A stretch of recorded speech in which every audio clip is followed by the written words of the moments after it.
Oil tanker मालिकान और drivers अपने मुतालबात के हक में एहतजाज करने निकले तो कुछ मुश्तिल अफराद ने नेशनल हाईवे पर खड़े 4 ऑयल टैंकर्स को आग लगा दी, जिससे दो तरफा ट्रैफिक मुअत्तल हो गई। इलाका पुलिस ने मौके पर पहुंचकर मुजाहिरीन को मुंतशिर करने के लिए आंसू गैस फेंकी, जिसके बाद मुजाहिरीन ने पुलिस पर पथराव शुरू कर दिया और फिर दो तरफा फायरिंग का तबादला हुआ। डिप्टी कमिश्नर मलिर शौकत जोखियों के मुताबिक पुलिस की गाड़ियों पर पथराव किया गया, जिसकी वजह से शेलिंग करनी पड़ी। शरपसंद दोनों तरफ से होते हैं और दूसरे भी शरपसंद हैं, जिन्होंने कोई गोली चलाई या पत्थर मारे तो वापसी में जो है वो टीयर गैस इस्तेमाल पुलिस ने की है।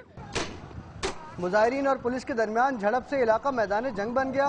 फायरिंग और शेलिंग के बाद इलाके में खौफ-ए-राज फैल गया। 5 घंटे तक नेशनल हाईवे बंद रहा और लोगों ने मौका गनीमत जानकर सड़क पर खड़े ऑयल टैंकर से पाम ऑयल निकाल लिया। कैमरामैन मोहम्मद अली जान के साथ महराज अख्तर, डॉन न्यूज़, कराची।